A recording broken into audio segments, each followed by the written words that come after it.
Bismillahirrahmanirrahim. Assalamualaikum warahmatullahi wabarakatuh.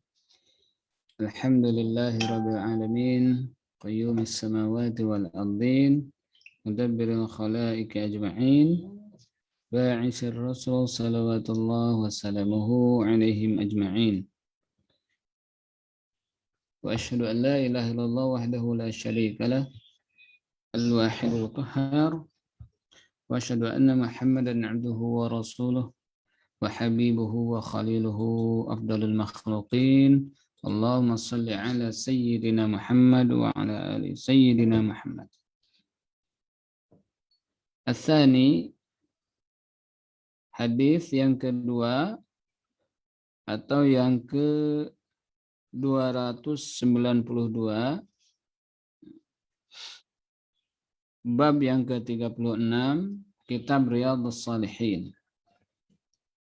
Hadis yang kedua atau yang ke-292, bab yang ke-36, kitab Riyadhus Shalihin. Bismillahirrahmanirrahim. Allahumma shalli ala sayyidina Muhammad wa ala alihi wa sahbihi ajma'in. Wa an Abi Abdillah, dan dari Abu Abdillah, wa yuqalu Abu Abdurrahman, dan dipanggil juga dengan Abu Abdurrahman. Ada dua ya. Ada Abu Abdillah dan juga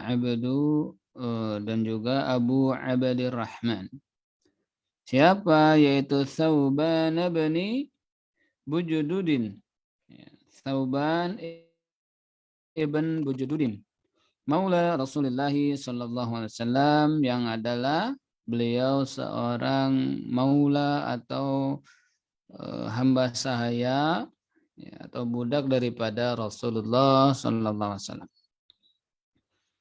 Qala, telah berkata Thauban radhiyallahu anhu, qala Rasulullah sallallahu alaihi wasallam, telah bersabda Rasulullah sallallahu alaihi wasallam, afdalu dinarin, ya, sebaik-baik dinar adalah yunfiquhur rajulu, yang diinfakkan oleh seorang lelaki atau seorang suami, dinarun yunfiquhu ala iyalihi, yaitu dinar yang ia infakkan kepada keluarganya, kepada anak istrinya. Wa dinarun yunfiquhu ala dabbatihi fi sabilillah, dan dinar yang dia infakkan untuk tunggangannya di jalan Allah. Wa dinarun, dan dinar yunfiquhu yang ia infakkan ala ashabihi, kepada sahabat-sahabatnya, fi sabilillah, di jalan Allah. Rawahu Muslimun, diriwayatkan oleh Imam Muslim, ya, fi zakati, dalam permasalahan zakat, bab ya, keutamaan nafkah kepada keluarga, wal mamluk, dan juga kepada yang di bawah kekuasaannya. Afadal hadis, faidah hadis, yaitu tertibun nafaqati, ya, fil fadli ala al-wajhi alladhi dzukira. Hadis ini tertib, ya, menjelaskan tentang tertib atau susunan nafkah, ya, susunan memberi infak, susunan memberi nafkah. Fil fadli, di mana berdasarkan keutamaannya, ya, berdasarkan keutamaannya. Maka kalau kita lihat dalam hadis yang pertama, yaitu dinarun yunfiquhu ala iyalihi. Yang pertama, harta yang diinfakkan kepada keluarganya, kepada istri dan anak-anaknya. Ya, kepada istri dan anak-anaknya. Ini disebutkan dalam hadis pertama, makanya keutamaannya pun menjadi lebih utama. Lebih utama untuk kemudian memberikan nafkah kepada keluarga. Yang kedua, dinarun yunfiqu ala dabah. Ya. Dabatihi fi sabilillah.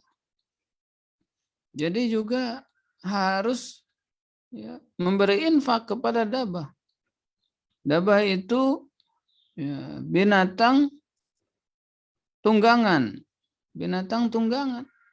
Kendaraan yang digunakan fi sabilillah untuk berjuang di jalan Allah. Nah, ini juga perlu diperhatikan. Ya, perlu diperhatikan. Kalau sempat kemudian tidak diperhatikan dabah fi sabilillah ini, dabah fi sabilillah, kendaraan di jalan Allah, ya rusak. Ya kalau di zaman dulu kan tidak ada istilah rusak ya. Mungkin unta, mungkin kuda. Gitu. Ya kalau nggak dipelihara kurus, ya, jadi kurus. Jangankan lari mungkin, untuk berjalan saja udah payah. Nggak boleh. Ya, makanya harus diperhatikan juga. Ya, harus dimanjakan juga kendaraan kita ini. Jangan ada istilah tahu pakainya saja. Nah. Yang ketiga, dinar yang diinfakkan atau harta yang diinfakkan kepada sahabat-sahabat di jalan Allah. Yang sama-sama berjuang di jalan Allah. Ini harus diperhatikan juga. Ya. Karena apa? Karena mereka yang akan membantu kita. Kalau kita punya sahabat yang sama-sama berjuang di jalan Allah, pasti mereka mau membantu kita. Bahkan ekstrimnya kita tidak bantu mereka pun, mereka pasti membantu kita. Lalu kita punya harta. Lalu kita berikan kepada orang yang tidak jelas. Kan rugi. Makanya ketika ada kelebihan harta, ya, setelah selesai kita berinfak untuk keluarga kita, setelah selesai kita untuk berinfak kepada kendaraan kita, setelah selesai kita berinfak kepada kedua tersebut, jangan diam-diam baik ya. Nah, tapi kemudian cari teman-teman, ya, sahabat-sahabat yang sama-sama berjuang di jalan Allah, ya, di mana mereka mustadafin, ya, lemah dari sisi ekonomi, dibantu. Nah, ini adalah sebuah tertibun nafaqah, tertib atau susunan infak yang tentu Rasulullah SAW menyusunnya bukan tanpa maksud, ya. Bukan tanpa maksud, tapi tentu memiliki maksud yang mendalam. Wa bayanun aulawiyatin, ya. Wa bayanu aulawiyatin nafaqati 'alal iyal. Juga hadis ini menjelaskan tentang keutamaan nafkah kepada keluarga. Keutamaan nafkah kepada keluarga. Fil fadli, ya, ala ghairiha, selain dari itu, selain dari keluarga. Jadi kan ini nomor satu adalah keluarga. Makanya tidak boleh kita sembarangan, gitu. Maksudnya gitu ya. Tidak boleh kita sembarangan ketika berinfak itu. Tidak boleh sekehendak hati. Saya banyak duit, ingin ke sini, ingin ke sana, saya nafkahi, saya infak. Tapi tunggu dulu. Apakah sudah memenuhi susunan daripada hadis 2 bab 36 Riyadhus Shalihin ini? Karena sekali lagi tentu Rasul menyusunnya bukan tanpa maksud. Pasti ada maksud yang mendalam, maksud yang mulia di dalamnya. Ini harus kita pahami. Ini harus kita pahami. Karena ketika, bisa jadi ini hikmahnya ya, ini hikmahnya. Ketika kita mengawali dengan memenuhi infak kepada anak dan istri. Nah, ini kan yang pertama. Maka selain itu sebagai unsur pemenuhan kewajiban, wajib, karena kalau suami itu wajib lebih dahulu. Maka ini juga sebagai pondasi pertama. Pondasi pertama untuk bisa infak kepada yang lain. Kalau kita perhatikan, pondasi pertama artinya pondasi dalam bangunan itu menjadi sesuatu yang penting ya. Karena dengan pondasi ini bangunan akan kokoh. Makanya kalau seorang suami sudah memenuhi kewajibannya dengan memulakan infak kepada keluarganya, dia akan kokoh. Sehingga ketika dia ingin infak ya, untuk yang kedua, keluarga udah nggak ada masalah. Keluarga sudah nggak ada masalah. Yang kedua apa? Yaitu untuk kendaraan. Sehingga ketika mau infak untuk kendaraan, keluarga sudah nggak ada masalah, berjalan enak. Tapi kalau tidak, anak istri tidak pernah dikasih lebih, ya. Kadang-kadang sebulan hanya dikasih 5M, ya, 5.555. Kadang-kadang nggak ngasih malah setiap bulan. Tapi giliran kendaraan, dielus-elus, ya, ditambah, dimodif, bannya yang tadinya besar jadi ganti ban motor dengan ban sepeda, ya, knalpot tadinya yang pabrikan diganti dengan racing, stang motor ganti dengan setir mobil kan. Nah ini nanti anak istri lihat nih, bapak nih kepala rumah tangga atau kepala bengkel gitu kan. Kita enggak pernah dikasih apa ini, apa itu, jajan ini enggak ada, ini motor terus. Kata istrinya, ya sudahlah tidurnya sama motor saja. Dan itu banyak terjadi. Dan itu banyak terjadi. Karena apa? Pondasi pertamanya sudah rapuh. Ya, pondasi pertamanya sudah rapuh. Kalau lihat kendaraan, kalau lihat motor, lihat mobil, becek, kotor atau lecet sedikit, wah bukan main, dicuci dan lain sebagainya. Giliran lihat baju istri sobek, ya udahlah masih bisa dipakai katanya. Giliran lihat baju anak sobek, tinggal dijahit saja, ya, sobek 1 jahit 1, sobek 2 dijahit lagi, sobek 3, ya akhirnya lama-lama anak sudah kayak pengemis compang-camping gitu, tak terasa. Tapi giliran kendaraan, wah, ya, kalau perlu setiap menit dilap, ya, kalau perlu setiap menit dibersihkan dan lain sebagainya. Ini nggak benar. Ini nggak benar. Memang penting kendaraan itu, tapi kalau jalannya salah, tertibnya salah, maka jadi salah. Ya, perhatikan dulu anak istri, baru habis-habisan dengan kendaraan. Atau ada juga yang sebaliknya, anak istri sudah tidak masalah, infak kepada anak istri, oke, jalan terus. Kendaraan tak diperhatikan. Ya kan? Kendaraan tak diperhatikan, lalu ada hal darurat tengah jalan, mogok pula. Mau gimana? Ya tahunya pakai saja. Ya. Oli sudah menghitam pun, masih hitam, belum jadi kuning gitu ya kan. Bunyi motor sudah tidak jelas. Ya. Kemudian servis itu setahun sekali, ya gimana? Ini juga salah. Ya. Karena kendaraan juga sesuatu yang penting. Kendaraan sesuatu yang penting terutama ketika dalam kondisi darurat. Ya.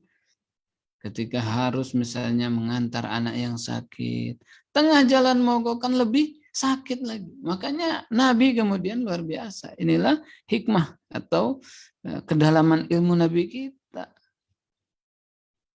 Punya kendaraan ya diurus.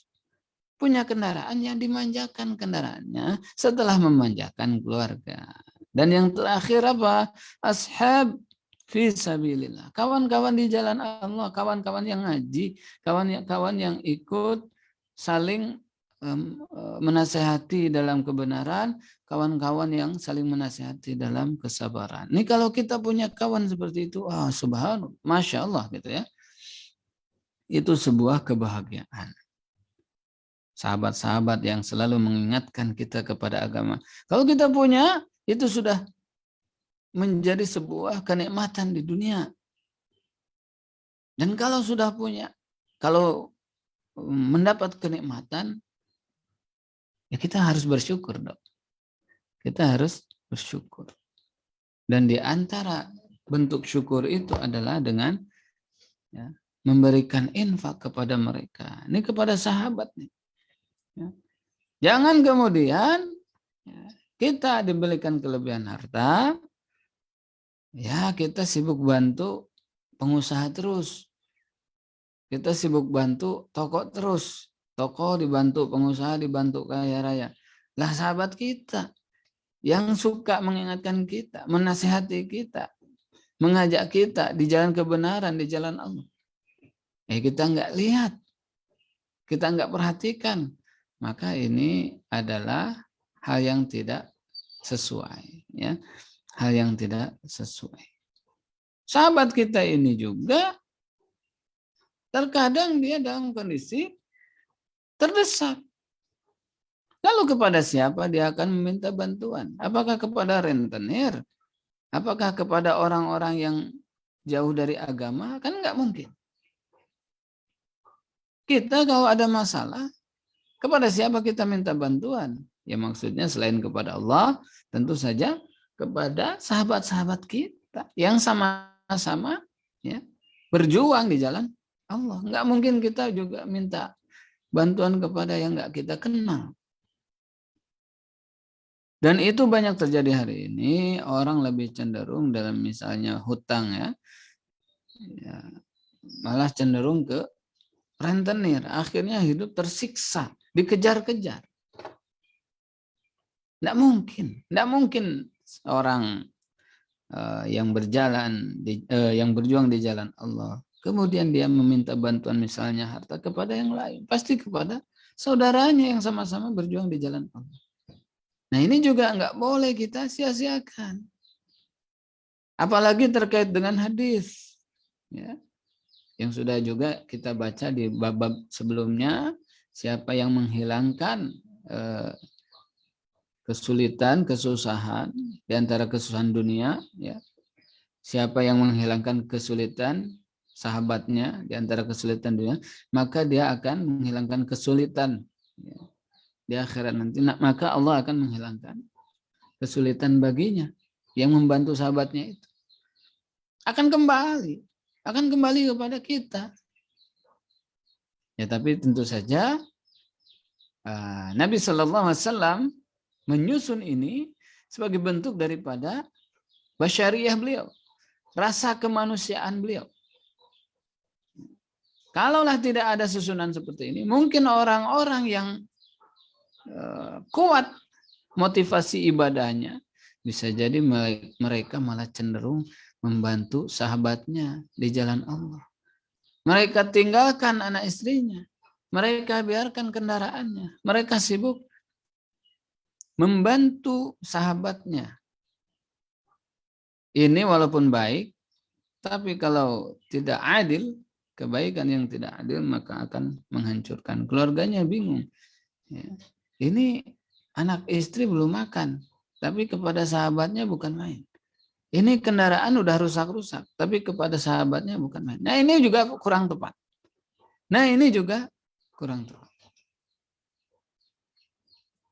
Oleh karenanya ini susunan adalah susunan yang sangat basyariah, ya, manusiawi. Dahulukan infak kepada keluarga. Setelah itu perhatikan kendaraan kita dan jangan sia-siakan, jangan dibiarkan sahabat-sahabat kita yang sama-sama berjuang di jalan Allah.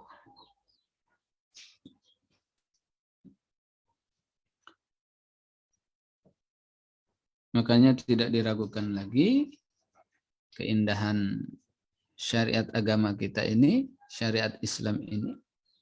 Dan di antara keistimewaannya adalah ada nilai-nilai basyariyahnya, nilai-nilai kemanusiaannya. Dan susunan infak ini, ya, pertama kepada keluarga, yang kedua untuk kendaraan, yang ketiga untuk sahabat-sahabat di jalan Allah. Nah, ini ada unsur kemanusiaan yang sangat kuat. Ya. Unsur kemanusiaan yang sangat kuat, sehingga kalau hadis ini saja kita pahami dan kita jalankan, terkhusus bagi yang Allah berikan kelebihan harta, maka sempurnalah ya, kebahagiaan hidup di dunia. Terlebih tentu saja kelak di akhirat. Mudah-mudahan ada manfaatnya. Aku qauli hadza wa astaghfirullah li wa lakum. Wassalamualaikum warahmatullahi wabarakatuh.